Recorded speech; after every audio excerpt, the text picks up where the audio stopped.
اللہ اکبر اللہ اکبر اللہ اکبر لبیک لبیک لبیک یا رسول اللہ صلی اللہ علیہ وسلم۔ ناظرین، 15 جنوری کو اسی ماہ میں کراچی کے اندر ایک فرقے کا مرکز ہے جعفر طیار، وہاں پر ایک ملعون ذاکر نوید عاشق، اس نے حد درجہ کی توہین کی اور ہمہ جہت ہمہ قسم گستاخیوں کا اس ملعون نے دھندا کیا۔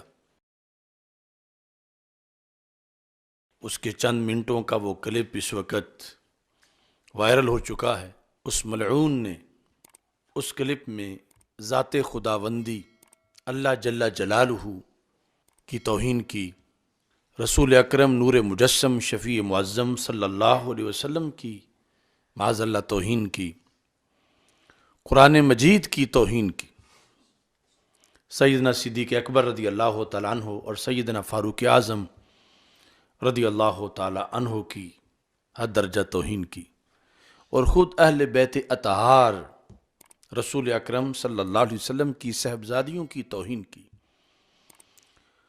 ایسے ایسے لفظ بولے کہ کوئی ہندو، سکھ، کوئی یہودی، کوئی نصرانی بھی اتنے تیر توہین کے نہیں مار سکتا شاید جتنے اس نے گندے لفظ اور توہین امیز جملے بولے۔ اور یہ سب کچھ کہیں وہ تنہائی میں نہیں کر رہا تھا، ایک سٹیج پر تھا، اور سٹیج پر مجلس وحدت مسلمین نامی تنظیم کی ساری مرکزی قیادت بیٹھی ہوئی تھی، تمام شیعہ لیڈر بیٹھے ہوئے تھے، اور سب بالاتفاق اس توہین میں شریک تھے۔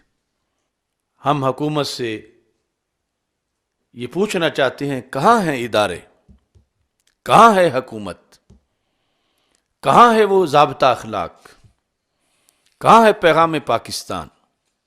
ان توہینوں میں سے کوئی ایک توہین جو یہاں اس نے درجنوں توہینیں کی، کوئی ایک توہین بھی اتنا بڑا جرم ہے کہ اس انسان کو فوراً پھانسی پہ چڑھانا چاہیے، لیکن یہ درجنوں کے لحاظ سے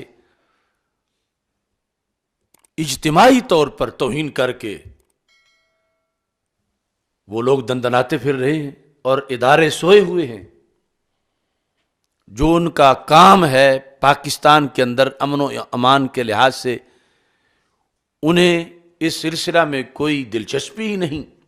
اس سے پہلے امر ذلیل نامی ملعون نے اللہ کو گالیاں بکیں، حکومت سوئی رہی، ادارے سوئے رہے۔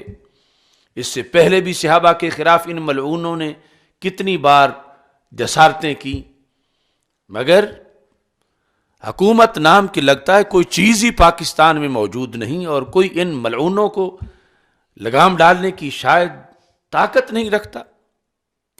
تو ہمارا اداروں سے یہ مطالبہ ہے کہ ویڈیو دیکھیں اور ان ملعونوں کو کیفر کردار تک پہنچائیں، اور اہل سنت و جماعت کی کچھ شخصیات سے میں بصد ادب بڑے دکھ سے کہنا چاہتا ہوں کہ روز یہ یاریاں نبھانے کے لیے ان کے ساتھ بیٹھتے اٹھتے ہیں، اور کسی نئے فراڈ کے ذریعے قوم کی آنکھوں میں دھول جھونکا جاتا ہے۔ کبھی کوئی نام دیا جاتا ہے، کبھی کوئی نام دیا جاتا ہے، اور جواز تراشے جاتے ہیں کہ ہم اس لیے بیٹھے تھے کہ یہ کرنا تھا، وہ کرنا تھا۔ ابھی تم اگلے دن ایوارڈ لے کے فارغ ہوئے اور یہ تمہیں جواب مل رہا ہے۔ تقارب ادیان کا یہ طریقہ ہے؟ یہ جو کچھ سٹیج پہ یہ نوید عاشق ملعون بک رہا ہے، کیا یہ وحدت کی تقریریں ہیں؟ یہ ساتھ جو وحدت مسلمین نامی نام نہاد تنظیم کا سربراہ بیٹھا ہوا ہے، اسے شرم نہیں آئی کہ اسے روکتا؟ یہ سب کا ان کا یہ دین ہے، لا ولا الا بالبراء۔ ان سے کس چیز کی توقع کی جا سکتی ہے؟ یہاں کوئی یکجہتی کونسل کے نام سے ان کے ساتھ جفیاں ڈال رہا ہے، کوئی تقارب ادیان کی بنیاد پہ ان کے ساتھ یاریاں منا رہا ہے، اور اہل سنت کو دھوکہ دیتے ہیں کہ ہم نے ان سے یہ مطالبہ کیا، ہم یہ کر رہے ہیں۔ خاک تم نے مطالبہ کیا، یہ تمہیں تحفہ ملا ہے، اب ہمارا مطالبہ ہے تم سے کہ اگر ان کے ساتھ بیٹھے ہو تو اب انہیں پھانسی لگواؤ۔ اور یہ جو فراڈیے ہیں، وحدت کی تقریریں کر کے روزانہ عوام کی آنکھوں میں تم خواص سمیت دھول جھونکتے ہیں، ان سے پوچھو کہ یہ وحدت ہے تمہاری؟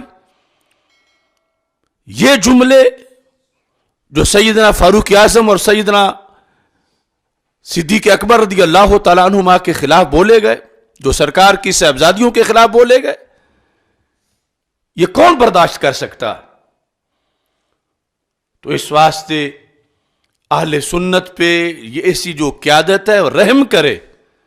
جو معتقدات اہل سنت کے ہیں، اگر کسی کو ان پر کوئی اعتراض ہے تو ہم جواب دینے کے لیے تیار ہیں کسی موضوع پر، لیکن ہم یہ جو تبرہ بازی ہے، پورے دین پر حملہ ہے، اسے کسی صورت بھی برداشت نہیں کر سکتے۔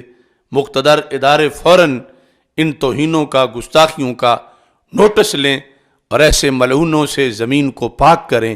وآخر دعوایا ان الحمد للہ رب العالمین۔